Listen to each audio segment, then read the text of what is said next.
Hello friends, இன்றைக்கி வந்து நம்ம மாடி தோட்டத்தில் ஒரு அறுவடை வீடியோ தாங்க பார்க்க போகிறோம். இன்றைக்கி அறுவடையில் என்ன ஸ்பெஷல் அப்படின்ட்டு பார்த்தீங்கன்னா ஏர் பொட்டேட்டோ தாங்க ஸ்பெஷலு. இது கூடவே காய்கறிகளும் வந்து அறுவடை பண்ண போகிறோம். தைப்பட்டம் நம்ம மாடி தோட்டத்தில் ரொம்ப சிறப்பாகவே போய்கிட்டு இருக்குதுங்க. தைப்பட்டத்தை வந்து தை மாதம் பிறந்ததுக்கு அப்புறம் தான் ஆரம்பிக்கணும் அப்படின்ட்டு அவசியம் இல்லை. இப்போவே நீங்கள் வந்து ஸ்டார்ட் பண்ணிடலாம்.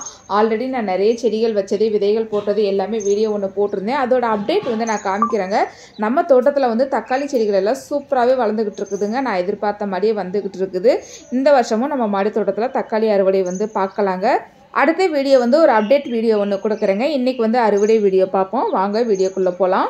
உங்கள் வீட்டு தோட்டம் மற்றும் மாடி தோட்டத்திற்கு தேவையான தரமான நாட்டு விதைகள், உயிர் உரங்கள், வேப்ப புண்ணாக்கு, கடலை புண்ணாக்கு, பஞ்சகாவியம், மீன் அமிலம், குரோபேக்ஸ் இதெல்லாம் எங்கள்கிட்ட கிடைக்குங்க.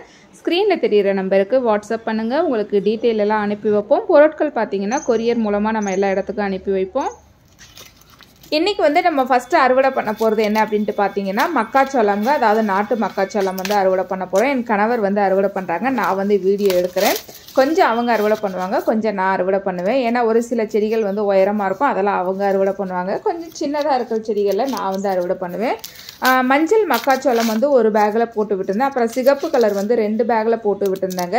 இப்போ நம்ம அறுவடை பண்ணினது வந்து மஞ்சள் கலர். ஃபஸ்ட்டு வந்து மஞ்சள் கலரை போட்டு விட்டு ரொம்ப நாள் கழிச்சு தான் நான் வந்து சிகப்பு கலர் வந்து போட்டு விட்டாங்க. மஞ்சள் கலர் மக்காச்சோளம் வந்து ரொம்ப அருமையாகவே நமக்கு வந்து உள்ள முத்து இருக்குதுங்க. சிகப்பு கலரில் வந்து எப்படி இருக்குது அப்படின்ட்டு நீங்கள் பாருங்கள். ரெண்டுத்துலேயும் நிறைய டிஃப்ரென்ஸ் இருக்குது. இதில் பார்த்தீங்கன்னா நிறைய கேப் இல்லை, பார்த்தீங்களா? ஃபுல்லாகவே நமக்கு வந்து மக்காச்சோளம் இருக்குது. ஏன்னா இது நல்ல பாலினேஷன் ஆகிடுக்குதுங்க.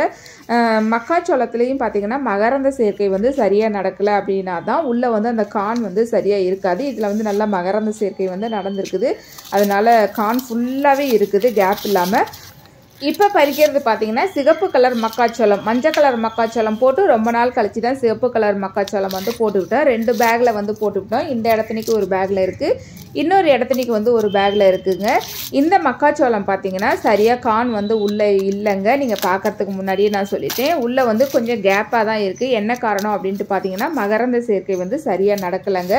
எப்படி மகரந்த சேர்க்கை நடக்கும் அப்படின்ட்டு பார்த்தீங்கன்னா அந்த கான் செடியோட நுனிப்பகுதியில் வந்து ஒரு பூ மாதிரி வரும், ஆண் பூ வரும். அதில் வந்து அந்த பூக்களில் மகரந்த துகள்கள் இருக்கும். இந்த கான் பார்த்தீங்கன்னா அந்த இலைக்கு இடையில வந்து வரும், அப்படியே தும்பு மாதிரி இருக்கும் பார்த்தீங்களா? அந்த தும்பில் வந்து அந்த மேலே இருக்க பூவில் இருக்க மகரந்த துகள்கள் வந்து விழுந்தாதான் அந்த மகரந்த சேர்க்கை நடந்து நமக்கு கான் வந்து ஃபுல்லாக கிடைக்கும். இது ஏன் இப்படி ஆயிடுச்சுன்னா அந்த நுனியில் இருக்க பூ வந்து உடஞ்சிருச்சுங்க, காற்றுல வந்து உடஞ்சிருச்சு, கொஞ்ச நாளையிலேயே உடஞ்சிருச்சு. இப்போ நீங்கள் பார்க்குற பூ பார்த்தீங்கன்னா அந்த எல்லோ கலர் கான் செடியில் இருக்கிற பூ காஞ்சி போயிருக்கு. இன்னொன்று பார்த்தீங்கன்னா பூ இல்லை பாருங்கள், உடஞ்சிட்டனால பாலினேஷன் வந்து சரியாக நடக்காததுனால தான் இந்த சிகப்பு கலர் மக்காச்சோளத்தில் வந்து கேப் நிறைய இருக்குதுங்க. இங்கொன்று இருக்குது பாருங்கள், இதுலேயும் பார்த்தீங்கன்னா சீக்கிரமாகவே உடஞ்சி போயிடுச்சு. மழையில் வந்து காற்றுல வந்து அந்த மேலே நுனியில் இருக்க பூ வந்து சீக்கிரமே உடஞ்சி போயிட்டனால இதில் சுத்தமாகவே கான் வந்து விழலைங்க. ஒரு 2 முத்து தான் இருந்தது, மற்றதெல்லாம் ஃபுல்லாகவே கேப்பாக தான் இருந்தது, எதுவுமே இல்லை. நம்ம வச்சு வேஸ்ட்டாக போச்சு. இதுக்கு உரமெல்லாம் கொடுத்து கடைசியில் பாலினேஷன் சரியாக நடக்காததுனால இந்த மாதிரி ஆகி போயிடுச்சு பாருங்கள். அடுத்து வந்து வெண்டைக்காய் கொஞ்சம் இருந்ததுங்க, அதெல்லாம் பறிச்சுட்டு போயிடலாம். பச்சை வெண்டை இருக்குது. இப்போ வந்து வேறு வெண்டை எதுவும் போடலை, ஏன்னா இப்போ நிறைய தக்காளி தான் வச்சுருக்கேன். க்ரோபேக்ஸ் வந்து இல்லை, இடமும் இல்லை, அதனால் வெண்டைக்காய் போடலை. கொஞ்சம் ரேர் வெரைட்டி நிறைய வச்சுருக்கேன் தக்காளியில். அப்புறம் கத்திரிக்காய் கொஞ்சம் ரேர் வெரைட்டி வச்சுருக்கேன். கத்திரிக்காயில் பார்த்திங்கன்னா வெங்கிரி கத்திரி, அப்புறம் தொப்பி கத்திரி நாற்று போட்டிருக்கேன்னு சொன்னால் அது இப்போ தான் முளைச்சி வந்திருக்கு. அப்புறம் பார்த்திங்கன்னா அந்த கொத்து கத்திரி, அப்புறம் பச்சை குண்டு கத்திரி இதெல்லாம் கொஞ்சம் வச்சுருக்கேங்க. அப்புறம் கொடிகள் கொஞ்சம் போட்டிருக்கேன். அப்புறம் எப்பொழுதும் போல் முள்ளங்கி, நூல்கோல், கீரை, புதினா, கொத்தமல்லி இதெல்லாம் இருக்குதுங்க. கொஞ்சம் பழைய செடியெல்லாம் கொஞ்சம் எடுத்தாலே கொஞ்சம் இடம் கிடைக்கும். அப்புறமா வெண்டைக்காய் போட்டுக்கலான் இருக்கேன். அப்புறம் கோஸ் இருக்குது, காலிஃப்ளவர் இருக்குது. காலிஃப்ளவரில் கூட ஒரு அதிசயம் என்ன அப்படின்ட்டு பார்த்தீங்கன்னா பூ வந்துருச்சுங்க ஒரு காலிஃப்ளவரில். எங்கள் சின்ன பையன் தான் பார்த்தாப்புல, அதையும் நான் கூட பார்க்கல. ரொம்ப ஃபாஸ்ட்டாக வந்துருச்சு பூ இந்த தடவை. என் கணவர் என்னடா ஸ்டூல் எடுத்துகிட்டு வந்து மேலே ஏறுறாங்களேன்ட்டு பார்க்குறீங்களா? மரவெண்டை பறிக்கிறதுக்காக மேலே ஏறுறாங்க. இது மேலே இருக்கிறனால நான் பறிக்காமல் விட்டுட்டேங்க. அதில் ஒரு மரவெண்டை நல்லா முத்தியே போயிடுச்சு. இருந்தாலும் பறிச்சுடுவோம் முத்துறதையும். அதிலே விட்டோம்னா அது சத்தம் இழுத்துக்கிட்டு மற்ற காய் வராமல் போயிடும். அவங்களே பார்த்திங்கன்னா ஸ்டூல் போட்டு செடியை வளைச்சி தான் கட் பண்ணி எடுக்கிறாங்க, அந்தளவு உயரம் வளர்ந்து போயிருக்குது. பரவாயில்லைங்க மரவெண்டை. சைடுலலாம் அப்படியே கிளச்சி வந்து அதுலேயும் காய் காய்க்குது. இன்னும் தரையில் வச்சோம்னா சைடில் நிறைய கிளை வந்து நிறைய காய் வரும் மரவெண்டை. அடுத்து வந்து முள்ளங்கி வந்து ஒரு 3 முள்ளங்கி பறிச்சுட்டு போயிடலாம். இந்த முள்ளங்கி பார்த்தீங்கன்னா போன தடவை ஒரு அப்டேட்டில் காமிச்சேன் இல்லைங்களா, சின்ன சின்னதாக இருந்தது, அதுதாங்க இது. இப்போ கொஞ்சம் பெருசாகிடுச்சு. ஒரு முள்ளங்கி வளர்க்குற இடத்துக்கு 2 செடி இருக்குது. இன்னும் களைச்சி விடாமல் இருக்குங்க. எல்லாமே அப்படி தான் இருக்குது. கொஞ்சம் களைச்சி விடணும். விதை போடும்போதே நான் எப்பொழுதும் 2 விதை போடுவேன் இல்லைங்களா. கொஞ்சம் திரட்சியாக இருக்கிற செடியாக விட்டுட்டு கொஞ்சம் சுமாராக அப்படி நோஞ்சா மாதிரி இருக்கும் பாருங்கள், அதை பிடுங்கிடுவேங்க.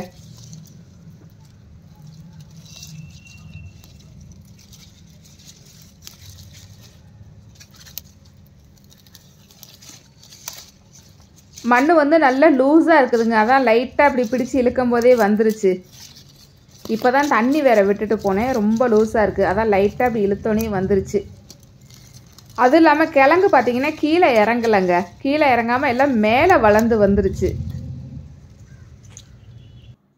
அடுத்து பார்த்தீங்கன்னா மினி ஆரஞ்சு வந்து வீடியோவில் பார்க்குறதுக்கு வந்து கொஞ்சம் பச்சையாக இருக்கிற மாதிரியே இருக்குது. கொஞ்சம் நேரம் மாற ஆரம்பிச்சிருச்சுங்க. எல்லாத்தையும் பறித்து எடுத்துகிட்டு போயிட்டு ஜூஸ் போடலாம். நான் ஏற்கனவே சொல்லியிருந்தேன் என்னோடய ஃபேவரெட்டு செடி இது அப்படின்ட்டு சொல்லி. ஏன்னா பழம் சிறுசாக இருந்தாலும் புளிப்பு பார்த்திங்கன்னா அவ்வளோ புளிப்பாக இருக்கும். அதோட மனம் பார்த்திங்கன்னா ஆரஞ்சு மணமாகவே இருக்குங்க. எனக்கு ரொம்ப பிடிக்கும். இது ஜூஸ் போடுறதுக்கு ரொம்ப நல்லாயிருக்கும்.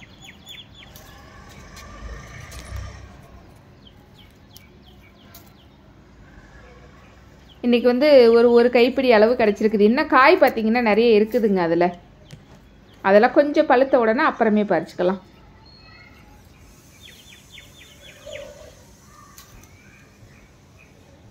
இன்றைக்கி வந்து மினி ஆரஞ்சு மட்டும் இல்லை, கும்குவாட்டும் இருக்குது. அதையும் பறிச்சுட்டு போயிடுவோம். இதுவும் வந்து கொஞ்சம் நிறம் மாறினதாக வந்து நான் பறிச்சிடுவேன். ஏன்னா ரொம்ப எல்லோ கலராக மாற விட்டோம்னா அது தானாக கீழே விழுந்துடுதுங்க. அது கீழே எங்கே கிடக்குதுன்னே தெரிய மாட்டேங்குது. அதனால் கொஞ்சம் நிறம் மாறின உடனே பறிச்சிடுவேன். உங்களுக்கு தெரியுதுங்களா, லைட் எல்லோவாக இருக்குது பாருங்கள். அடுத்து வந்து செடி கோழி அவரை 2 பேக்கில் 2 செடி போட்டிருக்கேங்க. ஒவ்வொரு பேக்லேயும் ஒரு செடி கணக்குக்கு 2 செடி போட்டிருக்கேன். இந்த செடி பார்த்திங்கன்னா 12க்கு 12 சைஸ் பேக்கில் போட்டிருக்கேன். ஒரு பேக்கில் ஒரு செடி போட்டிருக்கேன். ஒரு செடி போட்டோம்னா ரொம்ப நல்லா இருக்குதுங்க. நல்ல ஈல்டு கொஞ்சம் நல்லா கொடுக்குது. செடி அவரையிலே பார்த்திங்கன்னா பட்டையாக இருக்கிற அவரையும் இருக்குது, செடி கோழி அவரையும் இருக்குது.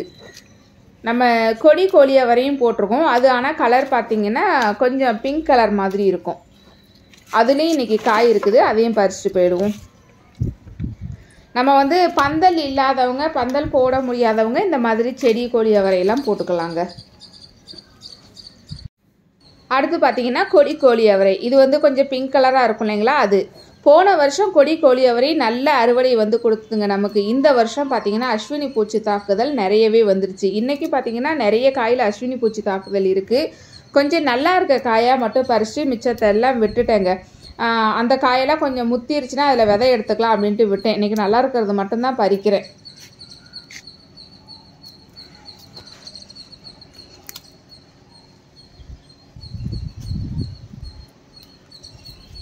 கொஞ்சம் பார்த்திங்கன்னா பூச்சி விரட்டிலாம் தெளித்து கொண்டுட்டு வந்தால் நல்லா வரும். கொஞ்சம் டைம் இல்லாததுனால அப்படியே விட்டுட்டேங்க. இந்த அஸ்வினி பூச்சி தாக்குதலுக்கு பார்த்திங்கன்னா இந்த இஞ்சி பூண்டு பச்சை மிளகாய் கூடவே கற்றாழையை வச்சு அரைக்கணுங்க. கற்றாழை வைக்காமல் அரைக்கக்கூடாது. அந்த கற்றாழையை சேர்த்து அரைச்சி நம்ம ஸ்ப்ரே பண்ணோம்னா நல்லா கேட்குங்க. ஒரு 2-3 தடவை அடித்தோம்னா அது வந்து நல்லா கிளியர் ஆகிடுது. கொஞ்சம் டைம் இல்லாததுனால அப்படியே விட்டுட்டோம். பூச்சி விரட்டிலாம் தெளிக்கும் போது மாலை நேரத்தில் தெளித்து விடுங்க, காலை நேரத்தில் தெளிக்கக்கூடாது. நம்ம 3G சொல்யூஷன் வந்து வீடியோ கூட கொடுத்துருக்கோம், சேனல் பிளேலிஸ்ட்டில் இருக்கும். தேவைப்படுறவங்க போய் பார்த்துக்குங்க. அடுத்து பார்த்திங்கன்னா கொடி அவரையிலேயே பார்த்திங்கன்னா பட்டையாக இருக்கிற அவரையும் போட்டிருக்கோம். நம்ம அதையும் பறிச்சுட்டு போயிடலாம்.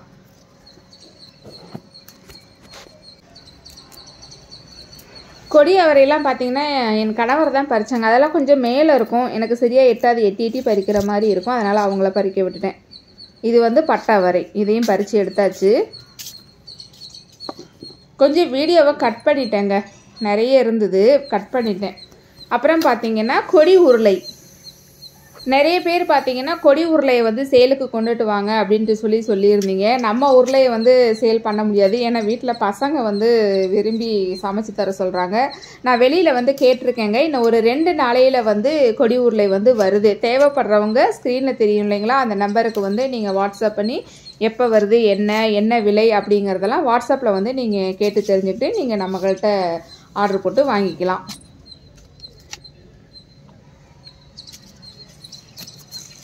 இன்னும் பார்த்திங்கன்னா மேலே வந்து கிழங்கு இருக்குதுங்க. இதெல்லாம் இன்னும் கொஞ்சம் முத்தணும், கொஞ்சம் பச்சையாகவே இருக்குது.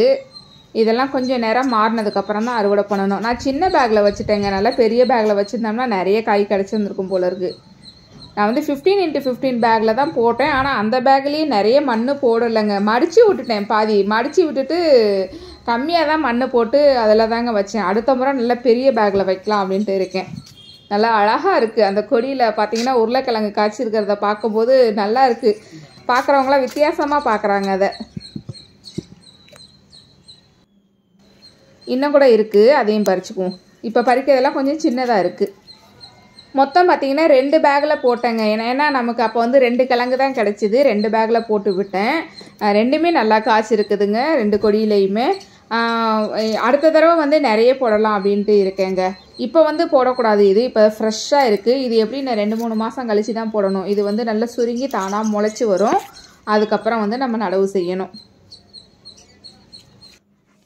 அடுத்து பார்த்திங்கன்னா புதினா, காஞ்சி போகிற மாதிரி இருந்த புதினா குச்சிகள் புதுசாக தளிர் வந்து இப்போ இதில் நான் அறுவடை பண்ணிக்கிட்டு இருக்கேங்க. நல்லா பச்சை பசேர்னு இருக்குது. நல்லா பறிக்க பறிக்க நல்லா தளைஞ்சி வந்துக்கிட்டே இருக்குது. இப்போ கிளைமேட் நல்லா இருக்கவும் ஜம்முன்னு வந்துக்கிட்டே இருக்குதுங்க. 2 தடவை பறிச்சிட்டேன் இதில்.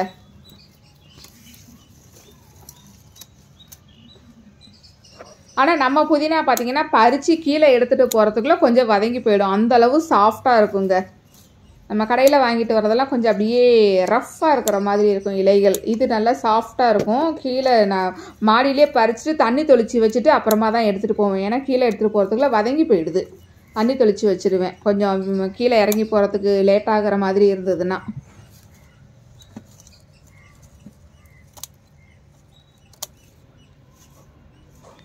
இன்றைக்கி வந்து பிரியாணி பண்ண போகிறேங்க. பிரியாணி பண்ணுறதுக்கு நம்ம புதினா போட்டால் செம்மையாக இருக்கும், அட்டகாசமாக இருக்கும். போதும் இந்த புதினா பறிச்சாச்சு. கொத்தமல்லி இன்னும் வளரலைங்க. வளர்ந்துருந்தால் கொத்தமல்லியும் பறித்து போயிருப்பேன். சும்மா ஜம்முன்னு இருக்குது பாருங்கள், பச்சை பசேர்னு அவ்வளோ விதையும் முளைச்சி வந்துருச்சுங்க. இன்னொரு பேக்கில் போடலான்ட்டு இன்னும் போடாமையே இருக்கேன். இது அறுவடை முடிஞ்சோன்னா ரெகுலராக கிடைக்கணும், போட்டு விடணும் சீக்கிரமாகவே.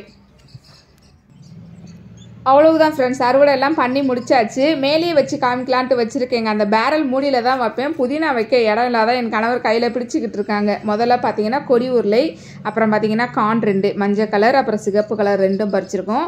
அப்புறம் பார்த்தீங்கன்னா கும்குவாட் மினி ஆரஞ்சு 2மே பறிச்சிருக்கோம். பின்னாடி வந்து வெண்டைக்காய் இருக்குது. அடுத்து முள்ளங்கி இருக்குது. முள்ளங்கி கீரையும் சூப்பராக இருந்ததுங்க, சமைக்கலாம். பக்கத்துலேயே பார்த்தீங்கன்னா புதினா ஜம்முன்னு இருக்குது பாருங்கள். தண்ணியில் நனைச்சி எடுத்தாந்து வச்சுருக்கேன். அடுத்து பார்த்திங்கன்னா அவரைக்காய், கோழி அவரை, அப்புறம் பட்டை அவரை, அப்புறம் பார்த்திங்கன்னா செடி அவரை அடியில் மாட்டிகிட்டு இருக்குது. ஓகே ஃப்ரெண்ட்ஸ், இன்றைக்கி வந்து நம்ம இந்த காய்கறிகள் தான் அறுவடை பண்ணியிருக்கோம். இந்த வீடியோ வந்து உங்களுக்கு பிடிச்சிருந்ததுன்னா லைக் பண்ணுங்கள், உங்கள் நண்பர்களுக்கு ஷேர் பண்ணுங்கள். தொடர்ந்து வீடியோக்கள் பார்க்குறதுக்கு மறக்காமல் சேனலை சப்ஸ்கிரைப் பண்ணிக்கோங்க. நன்றி. Happy gardening.